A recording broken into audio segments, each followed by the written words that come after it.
Selamat pagi, kembali kita bertemu dalam pembelajaran biologi. Kali ini kita akan membahas soal kuis yang tempo hari tentang bakteri. Nah, untuk soal nomor 1, kelompok bakteri Streptococcus ditunjukkan pada nomor A, B, C, D, E. Nah, dari gambar ini kita bisa melihat bahwa gambar A adalah bentuk daripada bakteri bulat, yaitu kokus. Ini adalah terdiri dari satu bulatan monokokus, sedangkan yang B adalah bentuk diplococcus di mana dia terdiri dari bentuk bulat yang bergandengan. Lalu yang C ini adalah bentuk bulat seperti anggur, namanya Staphylococcus, sedangkan yang D ini adalah bentuk bulat yang berupa rantai. Nah, sedangkan yang E ini adalah bentuk kuboid ya. Jadi kubus yang membentuk sarkina, bentuk kubus. Nah, sehingga pilihannya adalah kalau kata Streptococcus berarti dia bentuk rantai, maka pilihannya adalah D.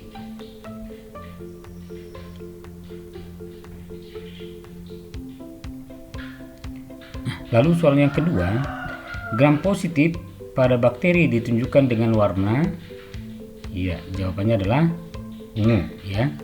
Nah, jadi kita tahu bahwa gram positif ini berdasarkan pewarnaan gram menunjukkan hasilnya warna ungu, sedangkan bakteri gram negatif berdasarkan pewarnaan gram menunjukkan warna merah ya. Nah, karena bakteri gram positif peptidoglikannya yang lebih tebal sehingga mampu menahan kristal violet. Nah, sedangkan gram negatif peptidoglikannya sedikit ya, sehingga warna ungu tersebut akan terbilas. Nah, berikutnya, pewarnaan positif pada pewarnaan sederhana ditunjukkan mewarnai permukaan objek sel bakteri ya. Nah, jadi pewarnaan positif pada pewarnaan sederhana ditunjukkan mewarnai permukaan bakteri, iya benar ya. Nah, jadi dengan pewarnaan gram kita akan mewarnai apakah nantinya bakterinya berwarna ungu menunjukkan bakteri gram positif, kalau dia berwarna merah berarti menunjukkan bakteri gram negatif. Kemudian kita lihat di sini prosedur pewarnaannya ya. Nah, langkah-langkah prosedur pewarnaan gram kita tahu yang pertama adalah adanya sterilisasi meja, kemudian kaca preparat difiksasi menggunakan bunsen, suspensi mikroba digoreskan di atas kaca preparat menggunakan jarum OC, lalu difiksasi artinya dipanaskan di atas api bunsen, dilewatkan ya, tidak sampai gosong, kemudian ditetesi larutan kristal violet selama 1 menit, lalu dibilas dengan aqueous. Nah, disinilah kristal violetnya. Nah, kemudian suspensi mikroba ditetesi lagi dengan larutan iodin. Iodin di sini konsentrasinya rendah ya, selama 30 detik, lalu dibilas dengan aqueous. Nah, kemudian suspensi ditetesi larutan alkohol, dibilas dengan aqueous, lalu disuspensi ditetesi larutan safranin, kemudian dibilas dengan aqueous. Nah, apabila warna yang ditunjukkan adalah warna ungu, oke, seperti ini, maka bakterinya adalah gram positif. Kalau dia warna merah berarti gram negatif, seperti itu ya. Kita ke soal yang keempat. Salah satu ciri dari bakteri gram positif adalah dinding selnya memiliki lapisan peptidoglikannya yang tipis, benar atau salah? Nah, jadi kita lihat di sini bahwa gram positif dan gram negatif dilihat dari struktur dinding selnya, gram positif lebih tebal, gram negatif lebih tipis. Sedangkan komposisi dinding selnya kandungan lipid rendah untuk gram positif, gram negatif kandungan lipidnya tinggi. Nah, untuk peptidoglikannya pada gram positif ini lebih dari 50% berat kering, sedangkan peptidoglikannya untuk gram negatif 10% berat keringnya. Oke, gram positif ada asam tekuat, gram negatif tidak ada asam tekuat. Jadi itu perbedaannya. Maka kita bisa menjawab ini bahwa salah satu ciri dari bakteri gram positif adalah dinding selnya memiliki lapisan peptidoglikannya yang tipis adalah salah ya. Jadi kita pilih salah. Seharusnya lebih banyak peptidoglikannya. Nah, lalu apabila sampel bakteri berwarna ungu tua, maka sampel bakteri tersebut termasuk ke dalam. Jawabannya bakteri gram positif.